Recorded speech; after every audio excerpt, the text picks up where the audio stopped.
Assalamualaikum warahmatullahi wabarakatuh. Halo semuanya, perkenalkan nama saya Elsa Rahma Saryangkat atas NIM 0503253195 kelas PS1D. Di sini saya ingin mempresentasikan dengan judul materi mengenal filsafat sains. Langsung saja kita masuk ke latar belakang. Sains berkembang sangat pesat dalam kehidupan manusia. Diperlukan pemahaman mendalam tentang hakikat ilmu pengetahuan.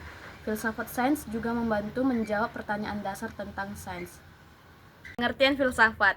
Filsafat adalah studi mendalam tentang pengetahuan, eksistensi, nilai, akal, pikiran, dan bahasa. Berakar dari bahasa Yunani, philosophia, yang berarti cinta akan kebijaksanaan, melibatkan pertanyaan fundamental tentang kehidupan, alam semesta, dan manusia, serta cara berpikir kritis dan sistematis untuk mencari kebenaran hakiki.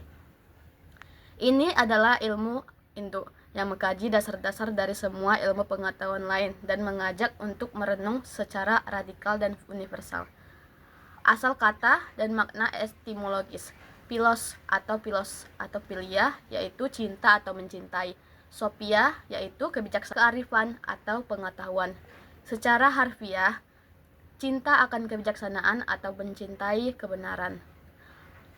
Pengertian menurut para ahli. Aristoteles, yaitu ilmu pengetahuan yang mencakup metafisika, logika, etika, estetika, dan politik, mencari hakikat kebenaran. Menurut Hasbullah Bakri, yaitu ilmu yang menyelidiki segala sesuatu secara mendalam tentang Tuhan, alam semesta, dan manusia untuk mencapai pengetahuan hakiki dan sikap yang benar. Dan menurut Immanuel Kant, yaitu pengetahuan fundamental yang menjawab pertanyaan tentang apa yang bisa kita ketahui atau epistemologi, apa yang harus kita kerjakan atau etika, apa yang bisa kita harapkan atau teologi, dan apa itu manusia. Pengertian sains. Sains atau ilmu pengetahuan adalah upaya sistematis untuk memperoleh, memahami dan menjelaskan pengetahuan tentang alam semesta melalui observasi, eksperimen, dan analisis berdasarkan bukti, yang mencakup proses penemuan dan sekumpulan konsep yang saling terkait, serta mengacu pada metode ilmiah yang objektif, rasional, dan empiris untuk memahami fenomena alam dan sosial. Sains juga bersifat satu, radikal, yaitu berpikir mendalam hingga ke akar permasalahan atau esensi dari sains itu sendiri. Yang kedua, rasional atau logis, yaitu menggunakan nalar, logika, dan pemikiran yang sistematis untuk membangun argumen. Yang ketiga, sistematis dan koheren, yaitu memahami keterkaitan antar konsep dan menyusun pemikiran secara terstruktur tanpa kontraksi. Kemudian ada kritis, yaitu mempertanyakan asumsi-asumsi dasar sains yang dianggap sudah. Selanjutnya, ruang lingkup filsafat sains. Filsafat sains mencakup 3 aspek utama, yaitu 1. Ontologi. 3. 1. Ontologi. Ontologi dalam filsafat sains membahas hakikat realitas yang menjadi objek kajian ilmu pengetahuan. Ontologi menanyakan apa yang benar-benar ada dan dapat diteliti secara ilmiah. Fokus utama ontologi adalah menentukan batas keberadaan objek yang dipelajari oleh suatu ilmu. Dalam sains, objek kajian dibedakan menjadi objek material dan objek formal. Objek material adalah segala sesuatu yang menjadi bahan penelitian ilmu pengetahuan. Objek formal adalah sudut pandang atau cara ilmu melihat objek material tersebut. Yang kedua, epistemologi. Epistemologi dalam filsafat sains membahas hakikat pengetahuan ilmiah. Epistemologi menelaah bagaimana pengetahuan ilmiah diperoleh, dikembangkan, dan dibenarkan. Fokus utama epistemologi adalah sumber, metode, dan validitas pengetahuan sains. Pengetahuan ilmiah diperoleh melalui proses berpikir rasional dan pengamatan empiris. Epistemologi menanyakan bagaimana manusia dapat mengetahui sesuatu secara benar. Dalam sains, kebenaran pengetahuan baru dapat diuji dan dipertanggungjawabkan. Yang ketiga, aksiologi. Aksiologi dalam filsafat sains membahas nilai dan kegunaan ilmu pengetahuan. Aksiologi menelaah untuk apa ilmu digunakan dan bagaimana dampaknya bagi kehidupan manusia. Fokus utama aksiologi adalah hubungan antara ilmu, nilai, dan moral. Ilmu pengetahuan tidak hanya bertujuan mencari kebenaran, tetapi juga memberi manfaat. Aksiologi menanyakan apakah ilmu bersifat bebas nilai atau terikat nilai. Dalam praktiknya, penggunaan ilmu selalu berkaitan dengan ilmu kemanusiaan. Aksiologi membahas tanggung jawab ilmuwan terhadap hasil penelitiannya. Ilmuwan dituntut menggunakan ilmu secara etis dan bertanggung jawab. Pengembangan ilmu harus mempertimbangkan dampak sosial dan lingkungan. Dalam aksiologi terdapat pandangan bahwa ilmu bersifat netral dan netral secara moral. Dah. Hubungan filsafat dan sains. Hubungan filsafat dan sains sangat erat. Filsafat melahirkan sains dengan menyediakan dasar pemikiran rasional dan pertanyaan mendasar, sementara sains memberikan data empiris yang memperkaya filsafat.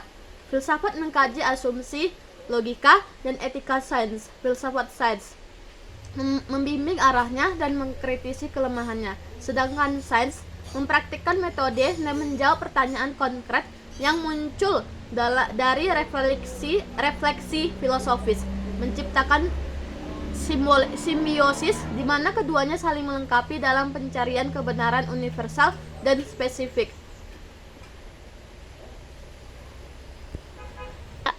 Contoh penerapan filsafat sains yaitu 1. Pengembangan metode ilmiah. Filsafat sains mendasari perumusan dan pembenahan metode ilmiah. Ilmuwan menggunakan prinsip-prinsip filosofis seperti empirisme atau pengetahuan berasal dari pengamatan dan rasionalisme atau pentingnya nalar dan logika untuk merancang eksperimen yang valid. Perdebatan filosofis tentang apa yang konstitutes bukti yang kuat secara langsung mempengaruhi cara data disimpulkan, dianalisis, dan diinterpretasikan.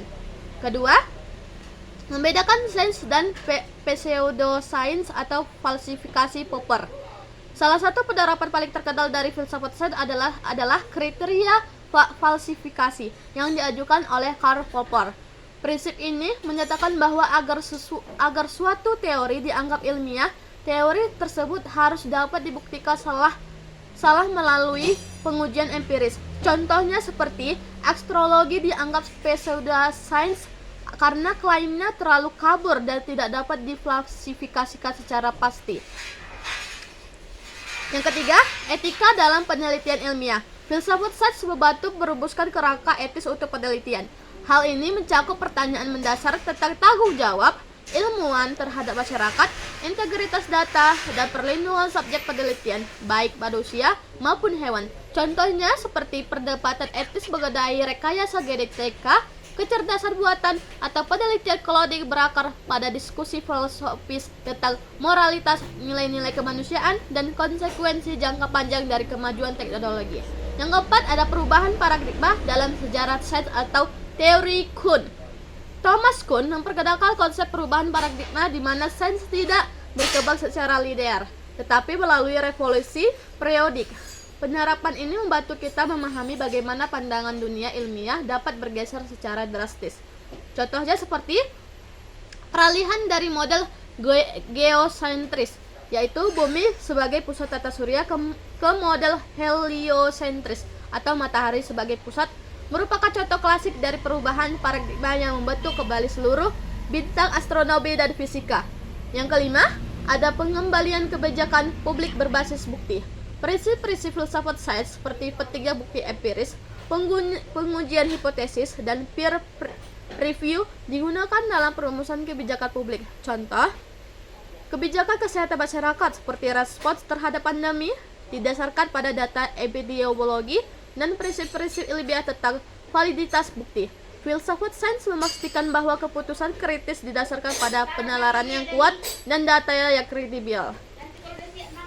Tujuan filsafat sains. 1. Mengkaji hakikat sains, yaitu memahami apa itu sains, objek kajiannya, dan bagaimana ia berbeda dari pengetahuan lain, misalnya agama atau mitos. 2. Mempertanyakan asumsi dan metode, yaitu mengkritisi asumsi dasar dan metode yang digunakan dalam penelitian ilmiah untuk memastikan keabsahan dan kelogisannya. Yang ketiga, memberikan landasan teoritis dan konseptual, yaitu membangun dasar filosofis untuk teori-teori ilmiah dan memberikan kerangka kerja untuk memahami konsep-konsep sains. Yang keempat, yaitu menganalisis batasan ilmu, yaitu menentukan apa yang bisa dan tidak bisa dicapai oleh sains, serta mengidentifikasi keterbatasan penyelidikan ilmiah.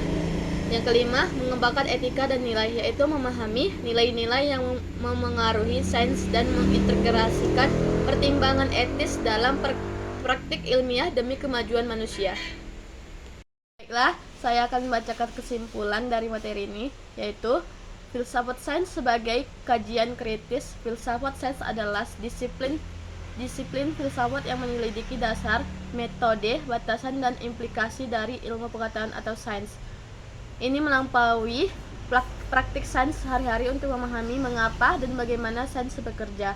Yang kedua, perbedaan dan hubungan filsafat sains.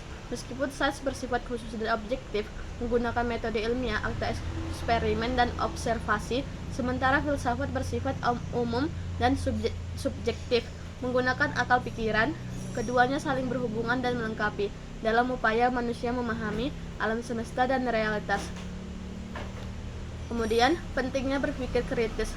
Di sini, mempelajari filsafat sains mendorong kemampuan berpikir logis, sistematis, radikal, dan universal. Hal ini menjadikan individu tidak hanya sebagai pengguna, tetapi juga pengkaji kritis terhadap peran ilmu dalam kehidupan.